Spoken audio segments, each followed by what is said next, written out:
أعوذ بالله من الشيطان الرجيم بسم الله الرحمن الرحيم الحمد لله رب العالمين الرحمن الرحيم مالك يوم الدين إياك نعبد وإياك نستعين اهدنا الصراط المستقيم صراط الذين أنعمت عليهم غير المغضوب عليهم ولا الضالين آمین۔ یہ قرآن کریم کی پہلی سورت ہے جو اللہ نے نازل فرمائی۔ حضرات مفسرین نے قرآن کریم سے متعلق بہت سی چیزیں بیان فرمائی ہیں جن کو جاننا ضروری ہے۔ قرآن کریم کو سمجھنے میں وہ معین اور مددگار ہوتی ہے۔ سب سے پہلی چیز تو یہ ہے کہ یہ قرآن جو ہمارے سامنے موجود ہے یہ کیا چیز ہے، تو اس کو سمجھنا ضروری ہے۔ اس کو اصطلاح میں وحی کہتے ہیں۔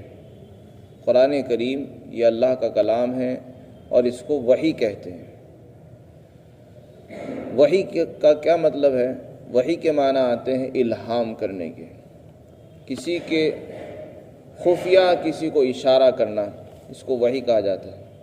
الہام کر دینا، کسی کے دل میں کوئی بات ڈال دینا، اس کی بہت سی اقسام، 3 قسمیں قرآن کریم نے خود بھی بیان فرمائی ہے۔ اب یہ وحی کیا چیز ہے؟ وحی در حقیقت اللہ کا پیغام ہوتا ہے۔ اللہ تعالیٰ اپنے نبی کے واسطے سے امت تک اپنا پیغام پہنچاتے ہیں، اس کو وحی کہتے ہیں۔ اللہ تعالیٰ نے جب اس کائنات کو بنایا اور اس میں بہت ساری چیزیں ہمارے فائدے کی بنائی، تو اس کائنات کو بنانے کے بعد اللہ نے انسان کو بھی بنایا ہے، انسان کو اس دنیا میں بھیجا ہے، اور انسان کو بھیجنے کے بعد اس کو یوں ہی نہیں چھوڑا ہے، بلکہ اس کو ہدایات دینے کے لیے اللہ نے وحی کا ایک سلسلہ جاری فرمایا ہے۔ چنانچہ علماء نے بیان کیا ہے کہ انسان کو اس کائنات سے کیسے فائدہ اٹھانا ہے، اللہ نے بہت ساری چیزیں بنائی ہیں، ان سے کیسے فائدہ اٹھانا، اس کے لیے ہمیں علم کی ضرورت ہے، اور ہم کسی بھی چیز سے فائدہ اٹھانے میں اللہ کی مرضی پر چل رہے ہیں یا اس کی مرضی کے خلاف چل رہے ہیں، اس کے لیے بھی ہمیں علم کی اور جاننے کی ضرورت ہے۔ بغیر علم کے ہم اللہ کی مرضی پر نہیں چل سکتے، بغیر علم کے ہم اس کائنات کی کسی چیز سے فائدہ نہیں اٹھا سکتے۔ اور اللہ نے علم کے 3 ذریعے بنائے ہیں جن سے انسان کو علم ملتا ہے۔ ایک تو حواس سے خمسہ کہلاتے ہیں جو ہر انسان کے پاس ہیں، چاہے وہ پڑھا لکھا ہو یا ان پڑھ ہو، اس کے پاس 5 چیزیں ایسی ہیں جس سے اس کو علم ملتا رہتا ہے۔ وہ ہے اس کے آنکھ، کان اور ناک اور ہاتھ پیر اور زبان۔ یہ 5 چیزیں اللہ نے ہر انسان کے اندر رکھی جس سے اس کو علم ملتا ہے۔ مثلا آنکھ سے انسان کو بہت ساری چیزیں نظر آتی ہے، وہ پہچان لیتا ہے کہ اس کا رنگ سفید ہے یا سیاہ ہے، یہ کالا ہے یا گورا ہے، یہ خوبصورت ہے یا بدصورت ہے۔ اس کا علم آنکھ سے ہو جاتا ہے، اس کے لیے کسی تعلیم کی ضرورت نہیں ہے۔ اور بہت سی چیزوں کا علم انسان آنکھ سے کرتا ہے۔ جس کے پاس آنکھیں نہیں ہیں، بینائی نہیں ہے، وہ معلوم نہیں کر سکتا کہ سامنے والی چیز کیا ہے۔ کسی کی خوبصورتی اور بدصورتی کو اور کسی کے سیاہ اور سفید ہونے کو معلوم نہیں کر سکتا۔ اسی طرح کان ہے، بہت سی چیزوں کا علم انسان کو کانوں سے اور آواز سے ہوتا ہے۔ آواز سنائی دی، معلوم ہو جاتا ہے کہ یہ اذان کی آواز ہے، یہ گانے کی آواز ہے، یہ فلاں کی آواز ہے، یہ اس کی آواز ہے، یہ عورت کی آواز ہے، یہ مرد کی آواز ہے، یہ کان بتاتے ہیں، آنکھ نہیں بتاتی۔ اسی طرح بہت سی چیزوں کا علم انسان کو سونگھنے سے ہوتا ہے، ناک سے۔ اللہ نے ناک کے اندر ایک قوت رکھی ہے جس کو قوت شامہ کہتے ہیں۔ وہ انسان سونگتا ہے، اس کو معلوم ہو جاتا ہے کہ یہ خوشبو ہے، اور ناک سے ہی سونگ کر معلوم ہو جاتا ہے کہ یہ بدبو ہے۔ اسی طرح اللہ نے انسان کے پورے بدن کے اندر ایک صلاحیت رکھی ہے چھونے کی۔ انسان کسی بھی چیز کو ہاتھ لگائے یا پیر لگائے، اپنا بدن کا کچھ بھی حصہ اس سے ٹچ کرے اور چھوئے گا تو اس سے معلوم ہو جائے گا کہ یہ چیز ملائم ہے یا کھردری ہے یا اس میں خراش ہے. ہاتھ پھیر کر معلوم ہو جاتا ہے. کسی چیز کی سختی اور نرمی ہاتھ سے معلوم ہو جاتی ہے. اسی طریقے سے یہ چیز گرم ہے ٹھنڈی ہے وہ ہاتھ بتا دیتے ہیں، جسم بتا دیتا ہے انسان. پانچویں چیز جو اللہ نے انسان کے اندر جو رکھی ہے وہ ہے جیب اور چکھنے کی صلاحیت. وہ انسان اللہ نے جیب کے اندر رکھی ہے. جیب ایک ایسی چیز ہے انسان کی زبان کہ کوئی بھی چیز اس کے اوپر رکھیں آپ اس کا ذائقہ بتا دیتی ہے کہ یہ میٹھی ہے یہ کھٹی ہے یا کڑوی ہے. نمکین چیزوں کو بھی بتا دے گی اور میٹھی چیزوں کو بھی بتا دے گی. تو یہ انسان کی اللہ نے جیب کے اندر صلاحیت رکھی. ہاتھ نہیں بتا سکتے کہ یہ چیز میٹھی ہے کھٹی ہے. تو یہ 5 طاقتیں اللہ نے ہر انسان کو عطا فرمائی ہے. اس سے کسی چیز کا علم اس کو حاصل ہوتا ہے. لیکن ان چیزوں کے علم حاصل کرنے کا بھی ایک ذریعہ اور ایک حد ہے اور ایک لمٹ ہے کہ وہیں تک یہ چیزیں معلوم کر سکتی ہیں. اس سے آگے ان کی طاقت نہیں، رسائی نہیں ہوتی. مثلا آنکھ یہ بتا سکتی ہے کہ اس دیوار کا رنگ سفید ہے یا سیاہ ہے. اس دیوار کو کس نے بنایا ہے یہ نہیں بتا سکتی. انسان نے بنایا، جنات نے بنایا، یہ نہیں بتا سکتی. آنکھ رنگ دیکھ کے بتا سکتی ہے. تو اس کے بعد جب ان کا کام جہاں تک ان سے کام ہو سکتا ہے یہ کرتی ہیں. جہاں ان کا کام بند ہو جاتا ہے وہاں دوسری چیز جو اللہ نے بنائی ہے وہ عقل ہے. وہاں عقل کا کام شروع ہوتا ہے. عقل کا کام یہ ہوتا ہے کہ وہ غور فکر کر کے معلوم کرتی ہے کہ اس چیز کو کس نے بنایا. انسان نے بنایا تو وہ بتا دیتی. عقل انسان کی یہ نہیں بتا سکتی کہ اس کا رنگ کیسا ہے. مثلا آدمی آنکھیں بند کر لے تو بتا نہیں سکتا کہ میرے سامنے جو چیز ہے اس کا رنگ کیسا ہے. آنکھ بند کر کے بتا نہیں سکتا. تو رنگ تو آنکھ ہی بتائے گی. باقی بنانے والا کون تھا اور کیسے یہ بنی، اس کے لیے مزدور آئے اور مستری آئے اور انہوں نے یہ کیا اور انہوں نے محنتیں کی تب جا کے یہ بنی، یہ کام عقل کا ہوتا ہے. پھر عقل بھی اپنا کام کرنا بند کر دیتی ہے. بہت سی چیزیں وہ ہے جو عقل بھی نہیں بتا سکتی ہے. تو بس جہاں عقل کا کام بند ہو جائے وہیں سے وحی کا کام شروع ہوتا ہے. تو وحی تیسرے نمبر کا ذریعہ علم ہے. انسان کو کچھ چیزوں کا علم یہ 5 طاقتوں سے، خواص سے ہوتا ہے، اور کسی چیز کا علم انسان کو عقل سے ہوتا ہے. لیکن کچھ چیزیں اللہ نے ایسی بنائی ہے وہ ان کے لیے نہ تو ہماری عقل کام کرتی ہے نہ یہ ہماری آنکھیں کام کرتی ہیں. اسی کا نام ہے وحی. مثلا سامنے ایک مکان ہے، اس کو ہم کیسے استعمال کریں، کیسے استعمال کرنے سے اللہ راضی ہوگا اور کیسے استعمال کرنے سے اللہ ناراض ہوگا، اس کا علم نہ تو عقل بتاتی ہے نہ یہ حواس سے خمسہ بتاتے ہیں. اس کے لیے ہمیں اللہ کے پیغام کی ضرورت ہے جس نے اس ساری کائنات کو بنایا. کھانا رکھا ہوا ہے، کوئی پھل ہے، یہ ہمارے لیے جائز ہے یا ناجائز ہے، اس کو ہم اٹھا سکتے نہیں اٹھا سکتے، یہ کہاں سے علم ہوگا؟ اس کے لیے وحی کی ضرورت ہے. کیونکہ جس خدا نے اس کائنات کو بنایا ہے اور انسان کو اس کے امتحان کے لیے بنایا ہے، اس نے انسان کو اندھیرے میں نہیں چھوڑا ہے. اس کی رہنمائی کے لیے اللہ نے وحی بھیجی ہے. وحی کا مطلب ہے اللہ کا پیغام. اللہ نے بندوں کے پاس ایک پیغام بھیجا ہے، اس کو وحی کہتے ہیں. یہ قرآن کی شکل میں یہ اللہ کا آخری پیغام ہے. اس سے پہلے بھی اللہ کے بہت سے پیغام آتے رہے، تورات کی شکل میں، انجیل کی شکل میں، زبور کی شکل میں اور آسمانی صحیفوں کی شکل میں اللہ پیغام بھیجتے رہے اپنے بندوں کے پاس. کسی بندے کو اللہ نے یوں ہی بیکار نہیں چھوڑا ہے. تو یہ قرآن اللہ کا حقیقت میں پیغام ہے. یہ بتاتا ہے کہ اس کائنات میں تم آئے ہو، تمہارے یہاں آنے کا ایک مقصد ہے. تم یہاں بے مقصد نہیں آئے ہو، تمہیں ہم نے کام کے لیے بھیجا ہے، پھر تم سے امتحان لیا جائے گا. یہ سب چیزیں اس کو بتاتی ہیں. چنانچہ لکھا ہے علماء نے کہ ایک انسان اپنے نوکر کو بھی بغیر کسی ضرورت کے کہیں نہیں بھیجتا. عقل مند آدمی بھی بے مقصد کوئی کام نہیں کرتا، تو پھر اللہ تعالیٰ بے مقصد انسان کو دنیا میں کیوں بھیجے گا؟ مثلاً ایک آدمی کا ایک نوکر و ملازم ہے، وہ اس کو سفر میں بھیج دے اور یہ کہہ دے جا سفر میں چلا جا، اور سفر میں جاتے وقت نہ ہو تو اس کو یہ بتائے کہ بھائی تم سفر میں کیوں جا رہا ہے، تجھے کرنا کیا ہے، تیری ذمہ داریاں کیا ہوں گی، کیا کر کے لانا ہے، کیا خریدنا ہے، اسے کچھ نہ بتائے، تو ظاہر ہے ایسا انسان بیوقوف کہلائے گا جو اپنے آدمی کو یوں ہی چھوڑ دے۔ تو جب کوئی ایک انسان اپنے نوکر اور خادم اور ملازم کو بغیر مقصد کے کسی کام پر نہیں بھیج سکتا ہے، تو وہ اللہ، وہ ذات جس نے ساری کائنات کو بنایا، اس نے ہم اور آپ کو بے مقصد کیسے پیدا کر دیا؟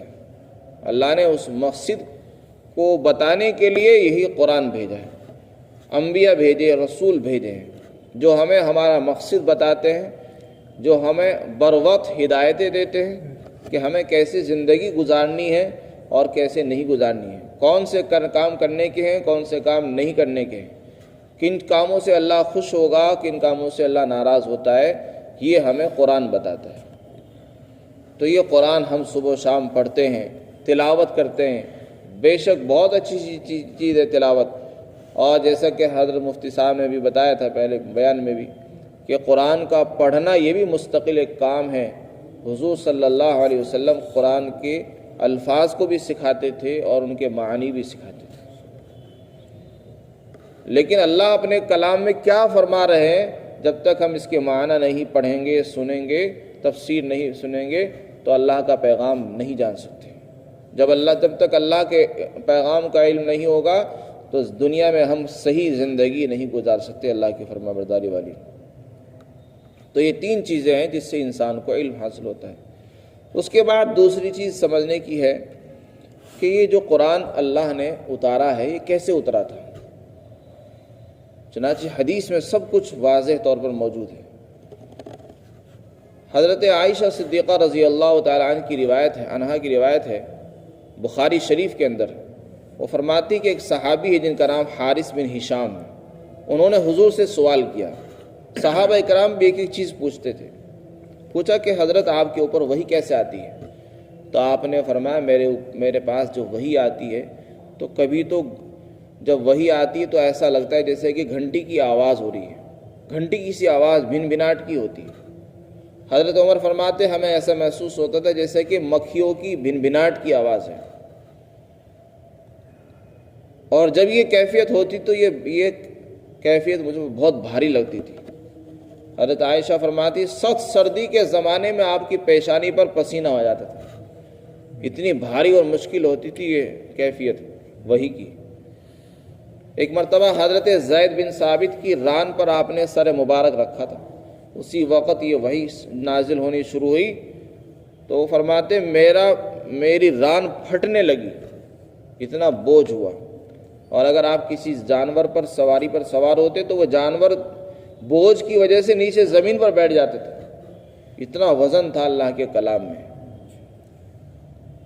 تو آپ نے یہ فرمایا کہ کبھی کبھی جب وحی آتی ہے تو ایسا لگتا ہے جیسے بھن بھناٹ سی کی آواز ہوتی ہے، گھنٹی کی آواز ہوتی ہے، اور کبھی فرشتہ وحی جب لے کر آتا ہے تو ایک انسان کی شکل میں بن کر آتا ہے، کسی انسان کی شکل میں آ جاتا ہے سامنے، اور یہ کہتا ہے کہ اللہ نے پیغام دیا۔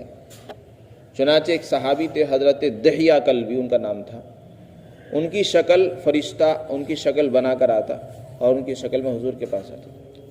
یہ دوسرا طریقہ تھا قرآن کے اترنے کا۔ اور ایک تیسرا طریقہ قرآن کے اترنے کا یہ تھا کہ فرشتہ اپنی اصلی شکل میں بھی آتا تھا۔ ایسا صرف 2 مرتبہ ہوا ہے۔ ایک تو جب آپ نے درخواست کی کہ میں فرشتے کو دیکھنا چاہتا ہوں تو پھر آپ نے فرشتے کو دیکھا مکہ میں، آسمان اور زمین کے بیچ میں وہ کرسی پہ بیٹھا ہے۔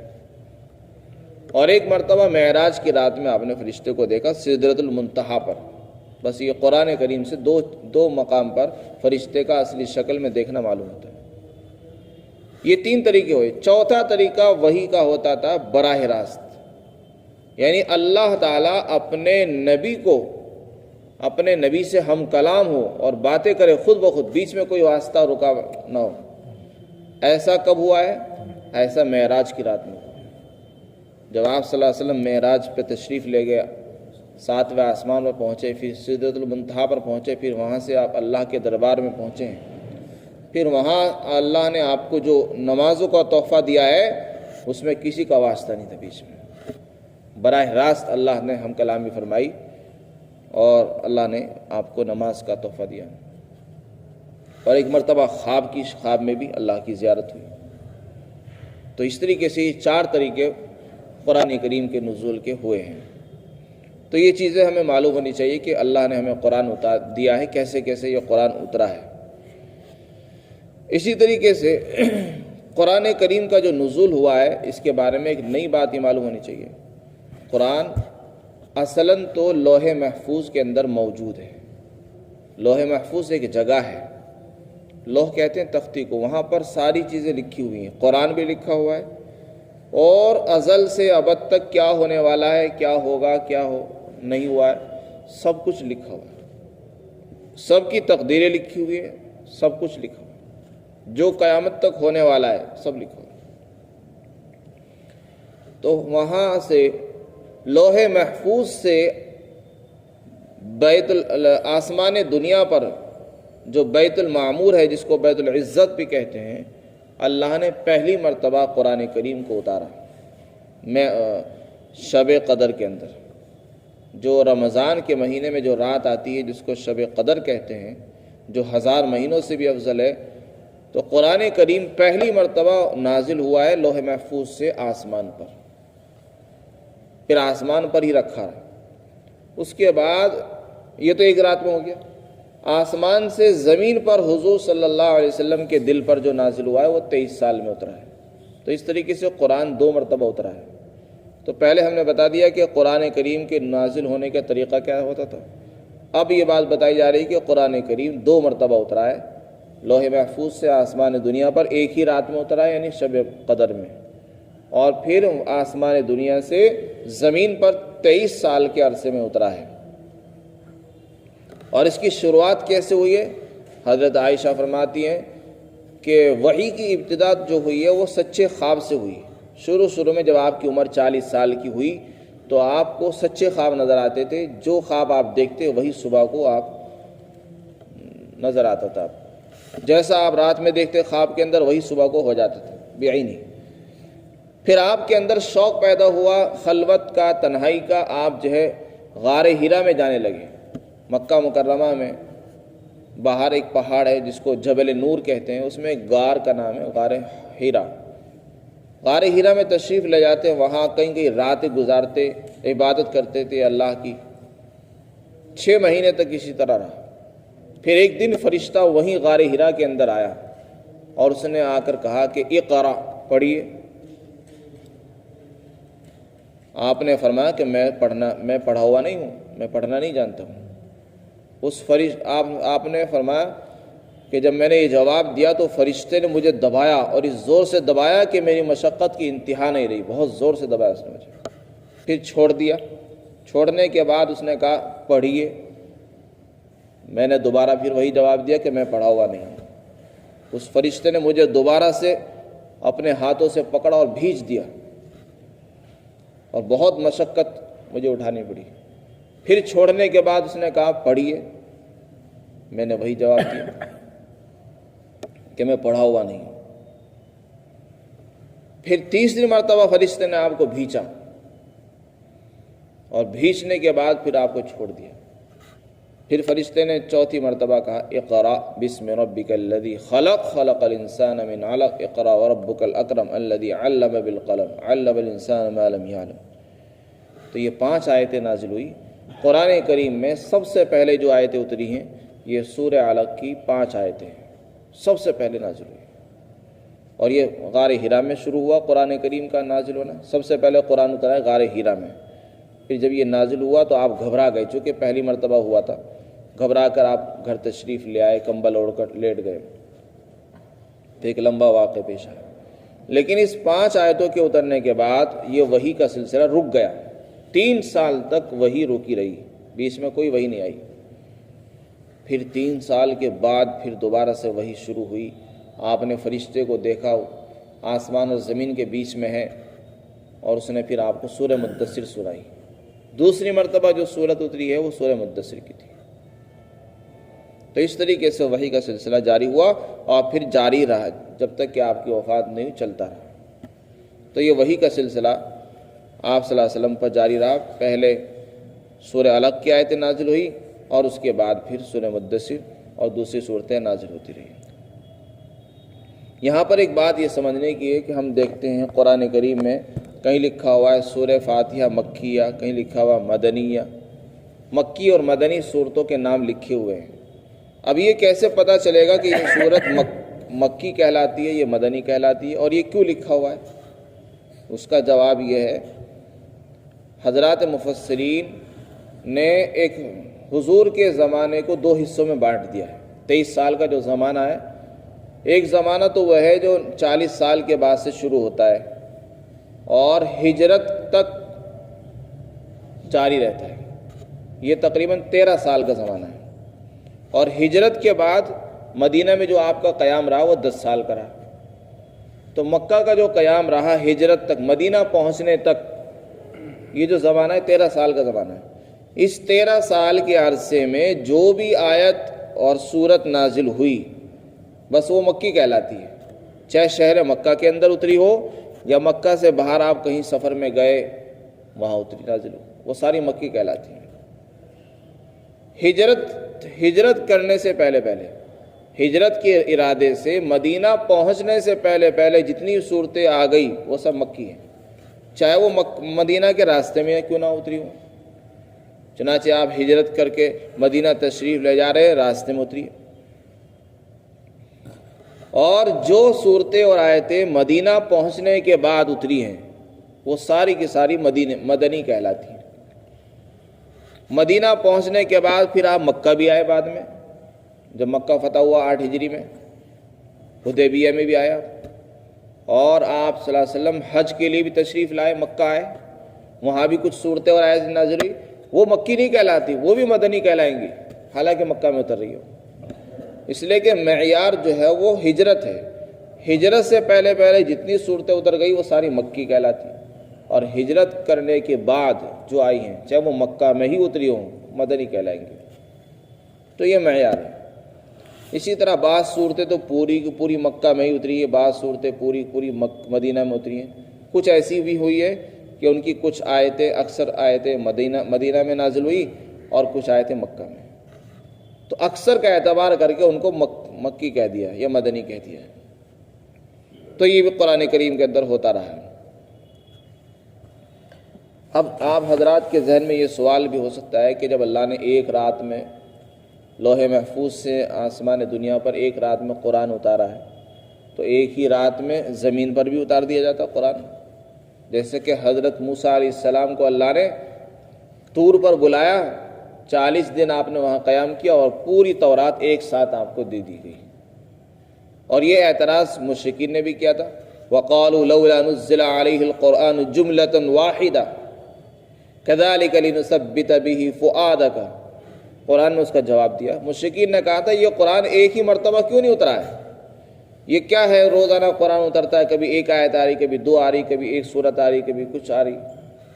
تو اللہ نے اس کا جواب دیا ہے، ہم نے قرآن تھوڑا تھوڑا اس لیے اتارا ہے تاکہ اس سے آپ کے دل کو ہم جمائیں اور اطمینان دلائیں۔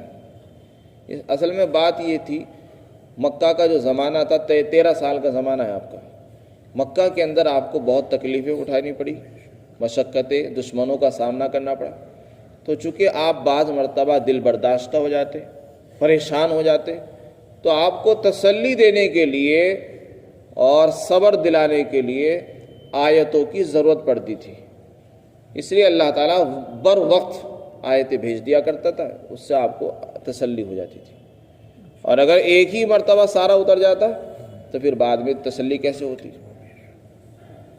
اسی طرح علماء نے اس میں اور بھی حکمتیں بیان فرمائی ہیں کہ پورا کا پورا قرآن اگر ایک ہی مرتبہ اتر جاتا اس کو یاد کرنا مشکل ہو جاتا، اگر ایک ہی مرتبہ اتر جاتا تو سارے قرآن پر عمل کرنا مشکل تھا، اس لیے سارے فائدے سامنے تھے، اللہ نے اس کو تھوڑا تھوڑا اتارا۔ روزانہ قرآن اترتا تھا، اس پر عمل بھی ساتھ ساتھ ہوتا تھا، ساتھ ساتھ اس کی تبلیغ ہو رہی تھی، جتنا قرآن اترتا اس پر عمل فوراً ہو جاتا تھا، اس کو محفوظ بھی کر لیا جاتا اور آگے بھی پہنچا دیا جاتا تھا۔ تو یہی طریقہ انسانیت کے مزاج کے بھی مناسب ہے کہ ان کو روزانہ تھوڑا تھوڑا سبق دے دیا ہے، وہ یاد کر لیتے ہیں، اگلے دن دوسرا سبق دے دیا جاتا ہے۔ اس طریقے سے قرآن کریم نازل ہوتا ہے۔ قرآن کریم سے متعلق اور بھی چند باتیں ہیں جو انشاءاللہ کل آئندہ کی جائیں گی۔ اللہ تعالی ہم سب کو قبول فرمائے۔